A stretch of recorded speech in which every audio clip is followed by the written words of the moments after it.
السلام علیکم ناظرین، آپ دیکھ رہے ہیں نیوز کارٹ، میں ہوں محمد آصف طاہر۔ پلاٹ سے لے کے گھر تک کی تعمیر کا سفر کتنا آسان اور کتنا پیچیدہ ہے، یہ سب جاننے کے لیے آج ہمارے ساتھ موجود ہیں پراپرٹی پلس کے CEO محمد ساجد صاحب۔ تو آئیے ان سے بات کرتے ہیں۔ اچھا ساجد صاحب، آپ پہلے یہ بتائیے گا کہ اس فیلڈ میں آپ آئے، آپ شوقی آئے یا اتفاقی آئے؟ بسم اللہ الرحمن الرحیم۔ میں نے یہ کام بڑا سوچ سمجھ کے چوز کیا اور شوق بھی تھا، اور یہ ایک خدمت بھی ہے۔ اس میں لوگوں کو پراپرٹیز جو ہیں، وہ لوگوں کا گھر جو ایک خواب ہوتا ہے، ان کے گھر ان کی جنت ہوتی ہے، اس میں گائیڈ کرتے ہیں، مزہ بھی۔ تو آپ کو کتنا عرصہ ہو گیا اس فیلڈ میں، تعمیراتی شعبے میں آپ کتنا عرصہ ہو گیا؟ اس میں مجھے آئے ہوئے کو تقریباً 20 سال ہو گئے۔ اچھا 20 سال ہو گئے، 20 ایئرس۔ 20 سال کا آپ کا تجربہ ہے اس میں۔ تو آپ ابھی تک آپ کتنے پروجیکٹس کر چکے ہیں، کمرشل یا ریزیڈینشیل؟ کتنے آپ کے مکمل ہو چکے ہیں یا کتنے بن رہے ہیں؟ اس میں ہمارا ہر سال میں اللہ کا شکر ہے کوئی 5-6 پروجیکٹس انڈر کنسٹرکشنز ہوتے ہیں۔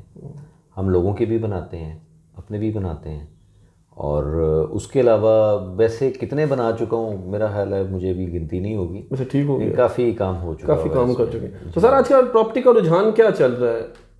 کرونا ہے جیسے، یا پچھلے 2 سال سے کرونا کے مسائل تھے، اور ابھی بھی لوگوں کا جس حوالے سے ہے مہنگائی بھی ہے، تو پراپرٹی کا کیا رجحان ہے آج کل؟ دیکھیں، اس میں ایسا ہے کہ میں کرونا کے علاوہ اگر ہم دیکھیں کہ پراپرٹی 2017 کے بعد نا ڈاؤن فال میں چلی گئی تھی دوبارہ سے۔ پہلے چل رہی، یعنی کرونا سے پہلے یہ آپ کہنا ہے کہ ڈاؤن فال میں تھی بالکل۔ کرونا نے اثر انداز نہیں کیا پراپرٹی کو؟ کرونا نے ایسا سچ نہیں کیا، لیکن کرونا کی وجہ سے کچھ دیر رکی تھی۔ اچھا رکی تھی، ٹھیک ہو گیا۔ یعنی کہ 2019 کے اینڈ پہ کام تھوڑا چل پڑا تھا پراپرٹی کا، لیکن جیسے ہی کرونا کی وجہ سے لاک ڈاؤن ہوا، کام رک گئے، ہم لوگ گھروں میں سب لاک ہو گئے تھے۔ ٹھیک ہو گیا۔ اس کے بعد دوبارہ یہ کام 2020 میں تیزی سے چلا، ٹھیک ہو گیا۔ یعنی کہ ہمیں خود نہیں سمجھ آ رہی تھی کہ اتنا پروفٹ۔ جب کرونا پیک پہ تھا؟ جی جی۔ اچھا اس میں مطلب لاک ڈاؤن جیسے ہی کھلا ہے، اچھا جیسے کھل گیا، تو وہی چیز جو کہ 70-80 لاکھ کی تھی وہ 1-1 کروڑ 1.5 کروڑ پہ چلی گئی۔ تو اس کی کیا وجہ تھی؟ اس کی بنیادی وجہ کیا اس کی وجہ یہ ہے کہ دیکھیں، ایک آبادی کا فلو ہے، لوگوں نے گھر بنانے ہی بنانے ہیں، لوگوں نے اپنی پلاننگز بنائی ہوتی ہیں لوگ، اور دوسرا کچھ جو گورنمنٹ نے ابھی جو بینکس کی فائنانسنگ شروع کی ہے، اس وجہ سے بھی لوگوں کو پیسہ ملا، پیسے کی سرکولیشن ہوئی ہے۔ باہر سے بہت سے لوگ آئے ہیں، چونکہ جو کرونا میں باہر کے لوگوں کے ساتھ جو سلوک ہوا ہے، وہ لاک ڈاؤن ہو گیا اور ان کو کچھ بھی نہیں کیا جا سکا۔ ٹھیک ہو گیا۔ سب سے زیادہ وہاں ایشو آئے لوگوں کو علاج معالجے کے۔ وہاں سے انہیں اندازہ ہوا کہ اگر چھوٹا موٹا کوئی اور بیماری کسی کو ہے تو وہ علاج ہاسپٹل میں ہو ہی نہیں رہا تھا۔ ٹھیک ہو گیا۔ وہ لوگ ادھر آئے ہیں، ادھر آ کے ان کا ایک ذہن بن گیا کہ یار یہ تو اچھی پلیس ہے، یہاں پر ہر چیز اویلیبل ہے۔ جی، کرونا کے دنوں میں پاکستان میں ہمیں وہ لاک ڈاؤن نہیں دیکھنا پڑا جو دنیا نے دیکھا ہے، ٹھیک ہو گیا، کہ آپ بالکنی میں بھی نہیں کھڑا ہو سکتے تھے۔ ٹھیک ایسے ہی ہے۔ تو یہاں سختیاں تھیں، اس پہ اتنا سخت عمل درآمد سخت تھا۔ تو سر آپ یہ کہنا چاہ رہے ہیں کہ 2020 میں اوورسیز پاکستانیوں نے زیادہ انویسٹ کیا، پاکستان نے بہت انویسٹ کیا، اور لوکل مطلب یہاں پاکستان میں بھی لوگوں نے کافی لوکل بھی ہے۔ دوسرا گورنمنٹ نے کچھ پالیسیز بھی ایسی دیں کہ لوگوں نے بلا دھڑک جو ہے اس میں پیسے لگائے ہیں۔ تو دیکھنے میں مطلب کیا ہے کہ رہائشی پلاٹ زیادہ لوگوں کے اٹریکٹ کرتے تھے، یا کمرشل میں لوگوں نے اسپیشلی اوورسیز پاکستانی، کیونکہ ان کے پاس تو ریال ہوں گے یا درہم ہوں گے یا ڈالر میں آ کے انہوں نے یہاں پہ کنورٹ کرنے ہیں، تو انہوں نے کمرشل میں کیا یا رہائشی علاقوں میں زیادہ؟ رہائشی میں اپنے گھر بنانے کے پرپس کے لیے۔ اس وقت جو ہے نا، اس دفعہ زیادہ رہائشی پلاٹوں میں اپریسیشن ہوئی ہے کمرشل کی نسبت۔ تو سر آسانیاں اور مشکلات کیا ہیں رہائشی پلاٹس لینے میں یا کمرشل پلاٹس لینے میں، اور کون سا ایریا آپ کہتے ہیں کہ یہاں پہ آپ کی ٹرانسفر آسان ہے، یہاں پہ آپ کی رجسٹری آسان ہے؟ وہ کون سے ایسی ہیں سوسائٹیز، آپ اگر اس کو پوائنٹ آؤٹ کریں؟ اور بنیادی سوال یہ بھی ہے کہ رجسٹری اور ٹرانسفر میں فرق کیا، اب یہ بھی بتائیں۔ دیکھیں، جو رجسٹری ہے وہ شروع سے آپ کو پتہ ہے پٹوار خانے کے اندر چلتی ہے، اور پٹواریوں کو جب فیس کرنا پڑتا ہے تو کافی ہرڈلز آتی ہیں، کئی پرابلمز آتی ہیں، تحصیلدار انوالو ہوتے ہیں، انتقال نہیں ہوتے، کئی جگہ گورنمنٹ روک دیتی ہے۔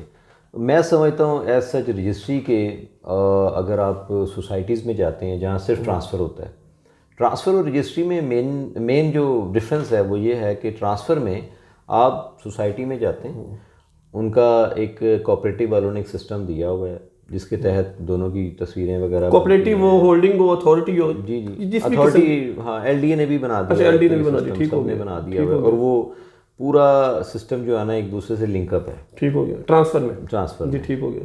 تھم امپریشنز ہوتے ہیں, تصویریں بنتی ہیں اور وہ فوراً آپ کا ٹرانسفر. ٹھیک. اور رجسٹری میں کیا ہوتا ہے سر؟ رجسٹری میں آپ کو پہلے فردیں لینی پڑتی ہیں, بٹوار خانے سے ٹائم لینا پڑتا ہے آپ کو, پھر وہ اس کے بعد انتقال کا ایک علیحدہ پروسیجر ہے جو کہ بڑا ہی ٹف ابھی تک پروسیجر ہے, جو کہ اس پروسیجر سے انڈیا نکل چکا ہوا ہے. اچھا, انڈیا میں صرف ٹرانسفر ہے؟ انڈیا میں بھی رجسٹری ہے, لیکن اس اتنی پٹوار خانے کی جو آپ نے بات کی اس اسپیسیفک مطلب اس پروسیس سے وہ باہر نکل آئے. یہ ابھی تک ہمارے ملک میں پٹواری نظام جو ہے یہ ابھی تک یہاں چل رہا ہے, ابھی تک پھنسے ہیں ہم. وہاں پر بھی رجسٹری ہوتی ہے لیکن وہ بہت ایزی کر دیا ہوا ہے, پٹواری کا سسٹم ختم کر دیا ہوا ہے. ٹھیک ہو گیا.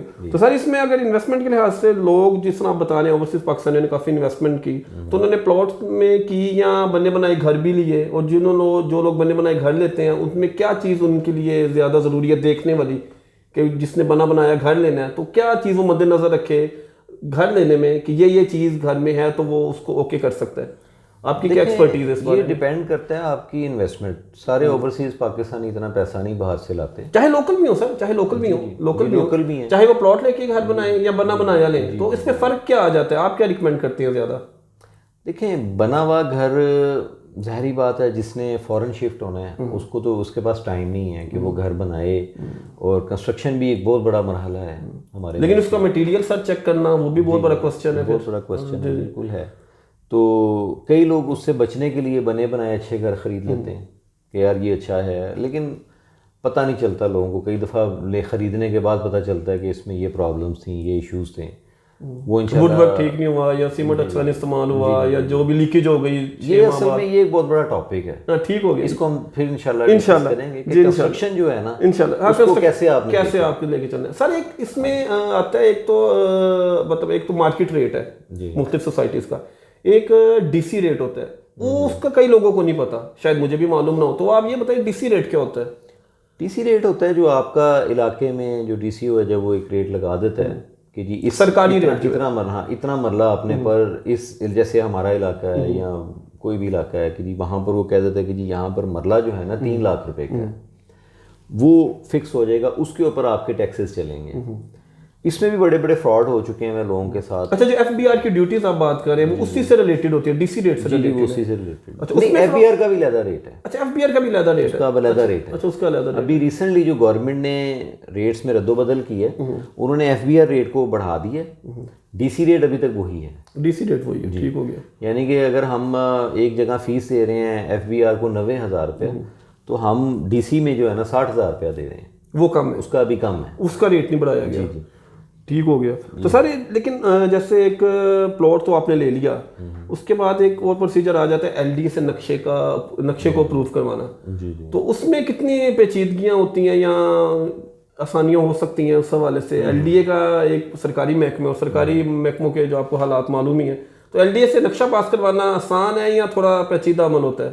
نہیں, اب تو کافی آسان ہو گیا ہوا ہے, 1 ونڈو سیل بن گیا ہوا ہے ان کا بھی. تو کتنے دن میں نقشہ پاس ہو کے آ جاتا ہے؟ نقشہ پاس ہونے کمرشل ہو چاہے رہائشی ہو, نقشہ بننے کے بعد جب آپ وہاں اپروول کے لیے بھیجتے ہیں تو اس کے اندر تقریباً آپ کے 20 دن لگ جاتے ہیں. اور مختلف سوسائٹیز کی فیس اگر آپ کا کوئی آبجیکشن نہ لگے تو. اچھا, آبجیکشن نہ ہو تو آپ کہہ رہے ہیں کہ 15 دن کے اندر 1 ونڈو سیل سے یہ پروسیجر ہو جاتا ہے مکمل.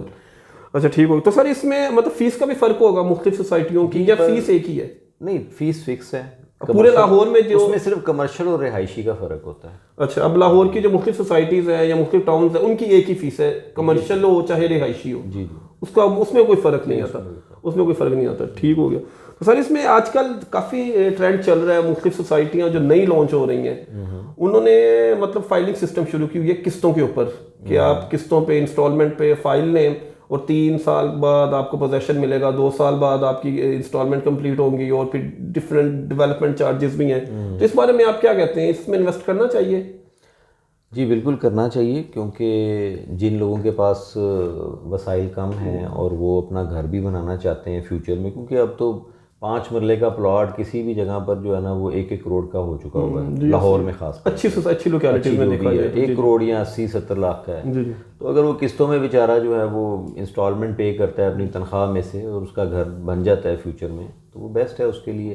لیکن اس میں یہ دیکھنا ضروری ہے کہ اس سوسائٹی کا بیک گراؤنڈ کیا ہے.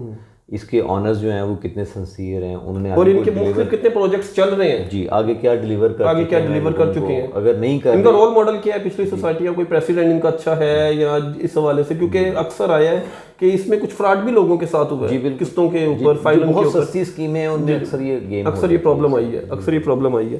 ٹھیک ہے, تو سر ایل ڈی اے کے رول جو ہیں یہ ہر سوسائٹی فالو کرتی ہے لاہور میں اگر دیکھا جائے؟ جی بالکل, وہ لازمی مینڈیٹری ہیں, وہ کرنے پڑتے ہیں, وہ اس کے بغیر, کیونکہ جو بھی سوسائٹی بنتی ہے وہ اپنا میپ یا تو ٹاؤن سے پاس کرواتی ہے یا ایل ڈی اے سے. جب ان سے پاس کراتے ہیں تو وہ ان کے انڈر چلے جاتے ہیں, پھر ان کو ان کے رولز فالو کرنے پڑتے ہیں. یہ ان کی مرضی ہے, ایل ڈی اے والے وہاں جا کے چیک کریں یا نہ کریں, لیکن انہوں نے اپنے رولز فالو کروانے ہیں. اور اگر کسی نے وائلیشن کی ہے تو اس کا مطلب کیا کریں گے, کنسٹرکشن کو وہ توڑ جائیں گے یا جرمانہ کریں گے, اس کو ایز اٹ از رہنے دیں گے؟ ہر سوسائٹی کا اپنا, کچھ ایسی وائلیشنز ہیں جو توڑنی پڑتی ہیں, کچھ ایسی وائلیشنز ہیں جو کہ جرمانے کے ساتھ, جن کو فائن کرنا پڑتا ہے. جیسے ایریا بڑھ گیا تھوڑا بہت تو وہ فائن کر دیں گے. اگر آپ نے وہ جو کہ ریسٹرکٹیڈ ایریا ہے وہاں اگر آپ نے کنسٹرکشن کر لی ہے, جیسے گلیاں ہوتی ہیں, بیک سائڈ گلی ہوتی ہے, فرنٹ لان ہوتا ہے, اگر آپ وہ ایکسیڈ کر جاتے ہیں وہ توڑنا پڑے گا. تو سر یہ ایل ڈی اے اور متعلقہ سوسائٹی دونوں کے مطلب انجینئرز آ کے دیکھتے ہیں نقشے اپروو کرنے کے بعد کنسٹرکشن کے دوران؟ نہیں ایسا سچ نہیں ہے, سوسائٹی کے ہی بس لوگ دیکھتے ہیں, ایل ڈی اے کا کوئی تعلق نہیں. ایل ڈی اے والے انہیں میک شور کرنا ہوتا ہے سوسائٹی نے کہ جی ہم. تو سر جو فائن کرے گا وہ سوسائٹی کرے گی, وہ سوسائٹی کے مطلب بینک میں جائے گا, ایل ڈی اے کا اس سے کوئی کنسرن نہیں ہے, وہ ایل ڈی اے نے سوسائٹی کے اوپر رسپانسبلٹی ڈال دی کہ آپ نے یہ اس کو چیک آؤٹ کرنا ہے. تو سر یہ آپ سے آخری سوال کہ یہ لانگ ٹرم اور شارٹ ٹرم انویسٹمنٹ میں کون سے مطلب ایریاز بہتر ہیں, اور آپ کیا سمجھتے ہیں یہ کمرشل جگہ پہ کیا جائے یا ریزیڈینشیل جگہ پہ کیے جائے؟ ایک لانگ ٹرم انویسٹمنٹ ہے, ایک شارٹ ٹرم ہوتی ہے.